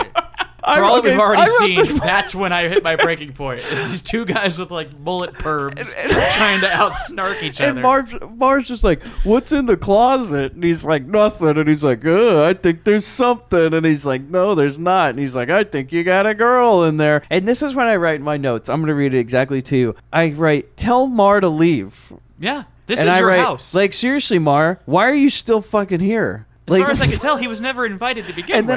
then I also wrote, do you think he'll call that ghost a racial slur? He's like, what are you doing in my house? He says, because I'm a house... Okay, now... I was gonna say he's really upset. There's no women of color in this party. House 5 is called House Edward, right? That's... We return to the Bill Maher character. Yeah, definitely. God. So then Kate shows up and Jesse basically tells her the exact truth, right? And nobody cares. Jesse, like, literally no character cares. gives the It's not entire just that they don't plot. believe it, it's that they don't give They a shit. just look at him and they're like, shut the fuck up. That was not in any script I read. Those are not in my pages. And then Bill Maher opens the fucking cabinet and the French maid shows up again. And he's like, oh, Sure. see, I told you. And then Kate, like, leaves with Bill Maher, right? Yep. And he fucking... She's done, right? Yeah, She's gone. They opened the closet, found the script, and went, nope, and they walked out of the movie. That's a wrap on Bill Maher. He really, honestly, he saved his fucking career. He didn't have to interact with a fucking Muppet. He prolonged it. Little did he know, if he would have opened up the other cabinet, he would have been face to face with a Muppet pterodactyl. Although, Just to watch him deal with you that. know what though, this I don't want movie, to watch him try to out-sarcasm a Muppet pterodactyl. this movie really could have used like Bill Maher trying to out sarcasm a Muppet pterodactyl, but then the Muppet dactyl biting him in the dick and running around the house. Like, I I just really want to could see have the used Muppet that. pterodactyl squawk in a sarcastic way. Just like, I want to see Mar running around going, with the fucking dactyl on his... just on his crotch. Just the limp puppet because no one's puppeteering it. Yes, yeah. He's just got to run around and try and sell it. That would have been great. This movie would have been so different if Jesse would have been played by Dennis Miller. Oh my god, can you imagine the fucking smart fest we'd have? Oh my god. He's like fucking telling Napoleon jokes. Look, baby, this is like Henry VIII. And just like, what are you talking about? There's a dinosaur in the kitchen. A pterodactyl. This is like Queen Elizabeth the Reverend, and you just shut the fuck up. Oh god. Well, call me Archduke Ferdinand, eh? Fucking. So basically, Mar leaves, right? Okay. Then we go back to the kitchen, and Ghost Grandpa's like, hey, look, it was a trap door, and I had this French maid on the other side. And then she's very drunk, and Jesse's like, hey, can you call her a cab, Charlie? And he's like, yeah, sure. That's a wrap on her. Cool. We've planted that in the movie. Let's just fucking forget it. Why you know not? what I mean? Let's know? forget the fact that anybody's married or anything. Let's just fucking go with it, right? And that's fine. You know, I didn't need it anyway. Just go. And so I read at this point, though, I go, this movie just assumes that we know who the fuck these people are and Yeah. what they're doing. I go, I still don't know who Charlie is. No clue. Fucking idea. I'm not sure about any of these people. Like, I don't know why we needed Bill Maher. Honestly, Bill Maher might be one of the only good parts of this movie. And that's just really saying something.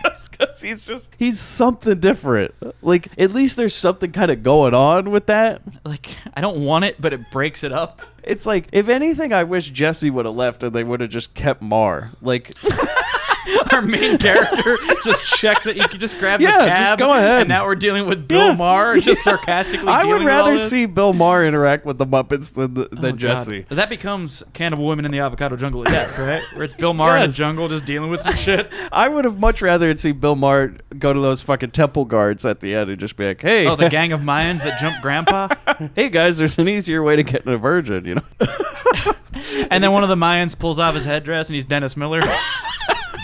You know, That's the Freddy versus Jason we really want. They really need a fucking Mar Miller like grudge match, you know? Like anti-buddy comedy. Yes, yes. Now that each one's on one side of the political spectrum, and they're like, equally obnoxious about yes, it. we need it. So we go to the basement and the fucking dog-a-pillar is Catter Puppy? Yeah, Catter Puppy is drinking beer from a bottle with the grandpa, and then Jesse comes down. He's Zombie like, grandpa's giving beer to a Catter Puppy. Jesse comes down. He's like, "Hey, Gramps, I got that skull thing, right?" And then the grandpa puts it back on the fireplace, and then the fucking temple guards come out and start attacking He hasn't everybody. built the monkey. He didn't build the monkey. He didn't have that pendant. He couldn't get rid of him, right? And they fucking take the skull, and then Jesse wakes. Okay. Apparently, Charlie's fallen asleep Yeah, he's soundly sleeping with a wiffle ball bat. because we get the old wake up gag Of course. where he's just like, oh, wake up.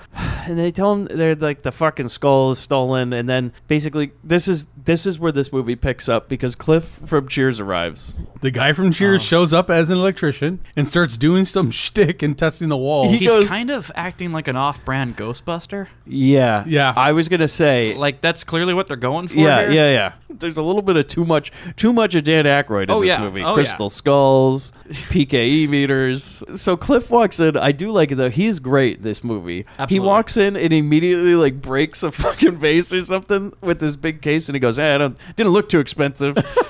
And then he walks over and he goes, "These old houses got a mind of their own. Just got to give them a good spanking." And lifts up like a lampshade and then just hits.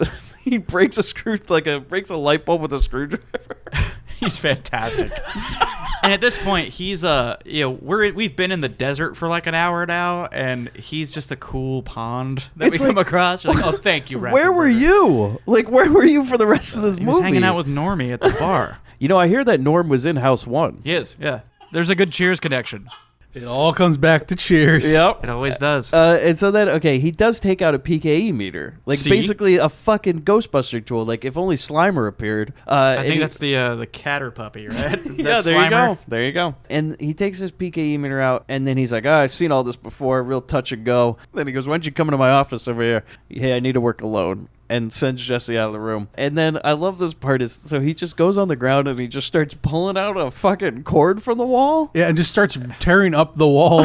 And he pulls it out and That it just thing goes like a hangnail. Yeah. It just starts moving its way and up. he just goes, "Whoops." And then just starts doing it more.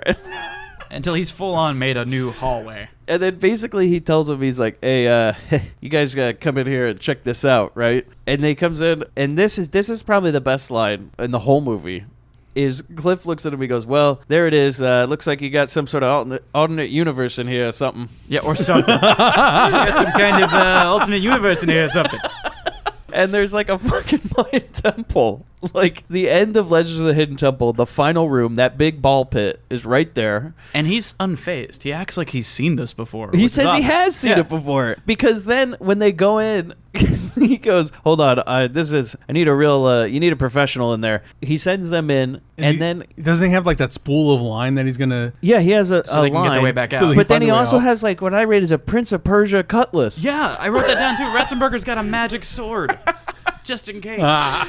And so then they go into the temple entrance, and Cliff does call Jesse the F word. Yeah, I have that written down too. Because Jesse admits to his best friend that he's kind of scared right now. And he turns back and goes, "Don't be a fag." Isn't that Cliff that says it, or is No, that Cliff Charlie? doesn't say it. It's- Oh, it's okay. Charlie I thought because he's that I thought guy. Cliff called No, somebody Cliff the does F not word. call somebody. I don't think I'm you can get a did they Disney see- person to yeah, I was say like, that. Did they see that on his Pixar? You want to be in Toy Story? Yeah. Let's take a look at this House you, 2 if movie. Ratzenberger had said that, we'd have a YouTube edit. Oh yeah, yeah. There'd be scenes from Toy Story where he's responding to Woody that way. Woody and the dinosaur. I think I still might do it. So then we go into the Temple of Doom, okay? These Mayan dudes are sacrificing a woman and It's using a real the skull. Kali Ma situation. I swear he's saying Kali Ma. Might as well. And then Charlie like swings on a rope, and then basically they save this virgin girl. Yeah, right? I have written down, what is this Errol Flynn bullshit? Like they save a fucking what looks like an underage girl. Like, Yeah. Yeah, she's a teenager. no, she's she's not. But yeah, she becomes the new love interest. Sure does. Yeah, the 13-year-old. Maybe in the script, Charlie and Jesse were 13. Yeah. Maybe I wasn't that far Yeah. off in the idea, but they just messed up and cast a couple adults. They're like, well, we actually couldn't get any parents to agree to put their kids Because in this movie. sex doesn't really happen in this movie. It's just I saw you. They're not interested I in saw it. you kiss your old girlfriend Like at Kate that was- Halloween at the 6th grade Halloween dance. Like Kate was supposed to be his mom. Like,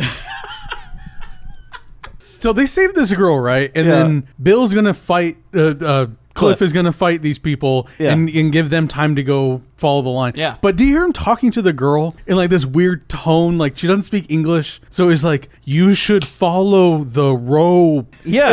Everybody talks to her like she's a fucking idiot. She hasn't even said one word, and they all talk to her like she's fucking, like, I don't know, like Forrest Gump or something. You know, like you talk to somebody who speaks a different language, you just speak your own language louder and more Yeah, slowly, really and that loud. should fix it.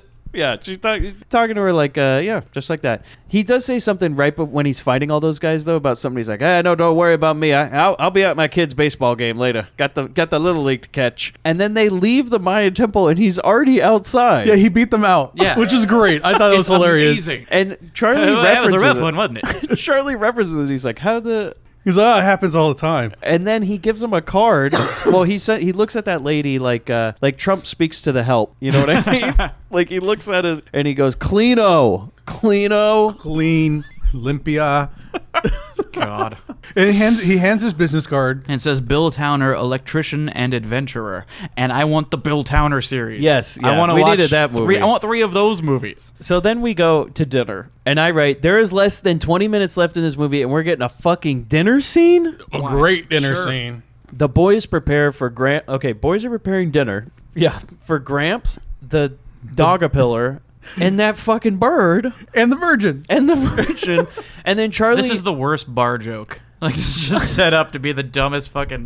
This is a joke your dad tells you. I'm just wondering, like, in my notes, I'm like, how did we get here?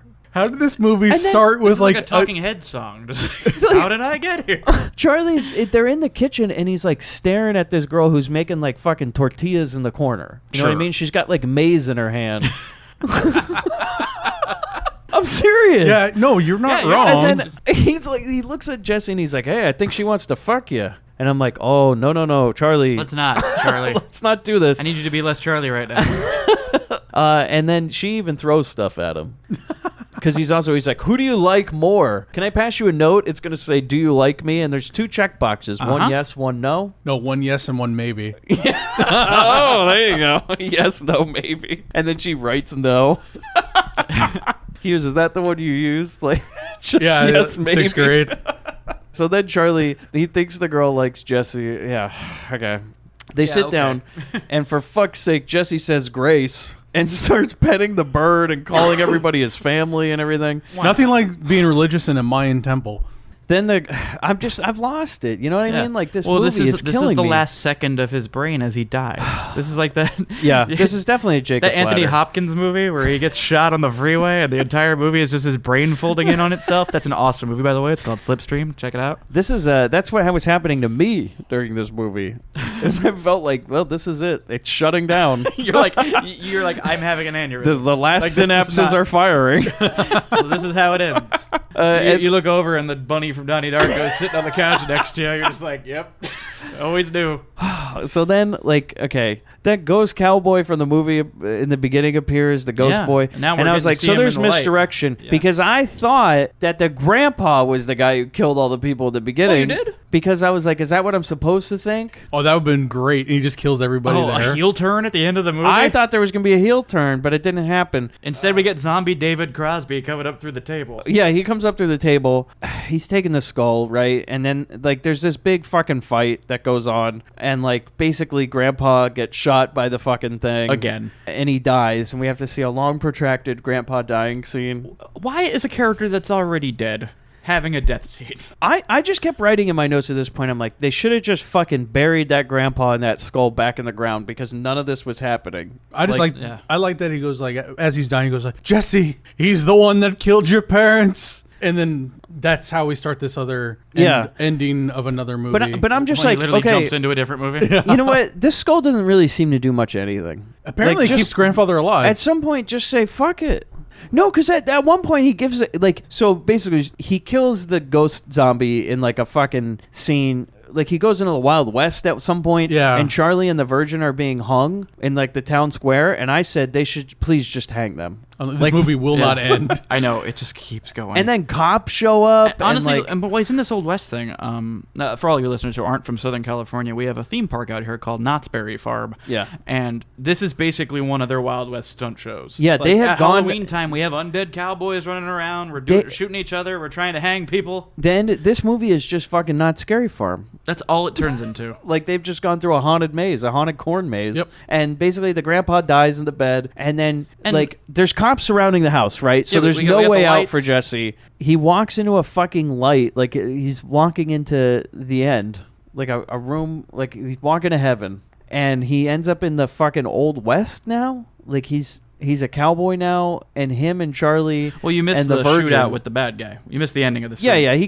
kills him. He fights Slim. Slim pulls the skull out of his own stomach for some reason. It wasn't in there to begin with, but all right. Yeah, I have no idea what's going on. And he says, "Now it's mine," but he does it in like the The- fucking the Dr. claw. Claw voice again. And Jesse starts, but the cops have surrounded this house. There is gunfire going off in the house, and the cops are just looking at each other like, "What the hell's going on in there?" The only good part at the end though is when he does that headshot. Yeah. On the guy, and that head explodes hardcore. Like, And then the I was like, headless man, body starts a PG-13. shootout with the cops. Yeah, the cops obviously they're shooting first. They got word that there is. Apparently, I was like, okay, so why did they even show up to the house? Who called the cops? No clue. I swear to God, on the radio, I'm guessing fucking Cliff called the cop. because they just like pull up and start they pulling full out on the SWAT, guns and everything. yeah. I'm like, whoa. Yeah, it's But it makes no sense. There's no fucking need for them.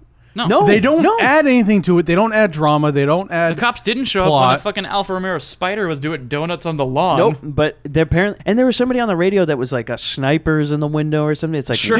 what? Why not? And this whole like sad "I love you, Gramps" scene as Gramps passes away, and all the other scenes preceding it. Gramps is a rotting corpse, and like no one's reacting to that. Yeah, they're just like He's giving a corpse a hug. I mean, like, I'll miss you, dead grandpa. Okay, this So movie ends. The house catches fire. Yeah. And starts Assumingly burning burns down. down forever. I'm assuming it burns down. The temple's gone. Whatever. Yeah. And then we like are now in the Wild West. Yeah. We have a carriage, a horse and buggy.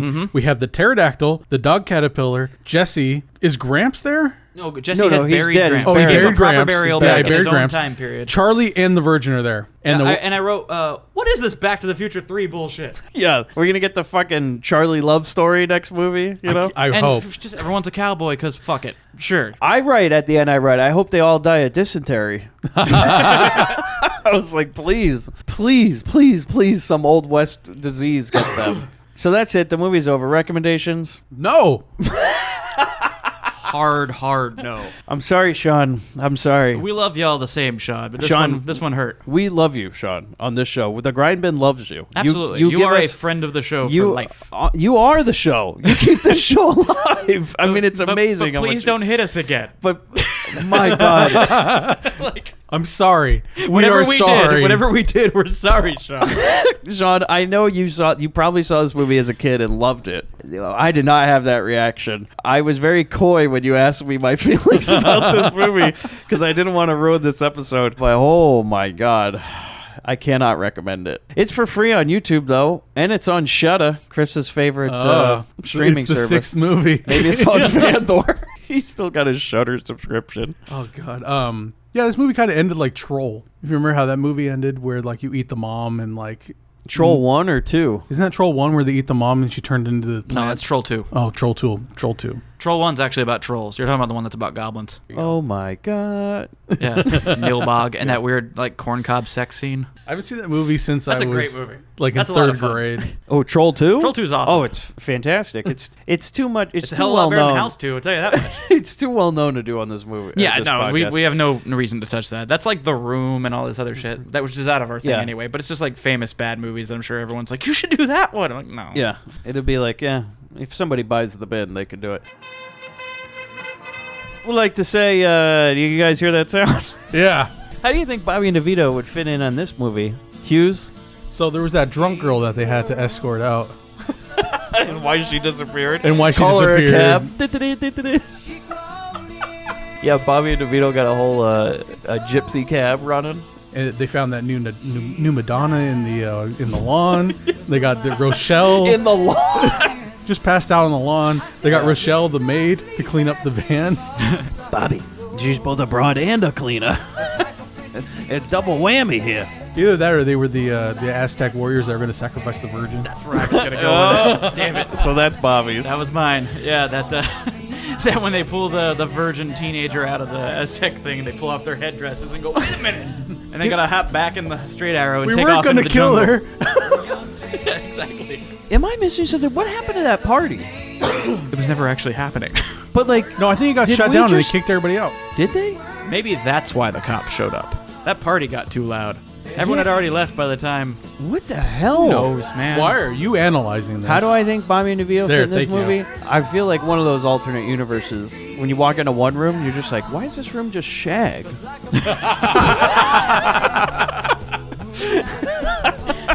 And then all of a sudden the toast just pops up, cut to black. Thank you for joining us on another episode of the Grindbin. Boy, this summer sequel month has been an adventure so far. Next week we finish Oh man, It's been a marathon. the with triumphant conclusion of summer sequel month. a movie that, oh my god, I can't even fucking wait. It's kind of the quintessential Grindbin movie. Yeah, this would definitely be, if there was like a self-aware Grindbin the movie, it would probably be the movie we're covering next week. So tune in to find out what that is. You can find us on grindhousefilm.com. You can find us Facebook at The Grindbin Podcast, Twitter at GrindPod. We're on Instagram, Grindbin Podcast. And I think that's about all. Yep, you can find Hughes at twitter.com/iodinelive. I don't really do much Twitter. I'm on Instagram, Bobby_Batson. That's about it. I don't really have much going on in my life. That's why I'm here with these guys. Bobby. Okay. Fuck the skull. Hey, Bobby, I got the money. Yeah, I made the team. But you're a hooker. Get that goddamn thing out of your mouth. Look, ain't got no real coach. Hello, Pizza Man. We're gonna play a little game, baby. I just love fun and games. Get a little girl all hot and horny. You could have been decent once in a while. And maybe Daddy wouldn't have had to kill himself because he couldn't get it up anymore. What a shame. Come on, just step on the gas before we get creamed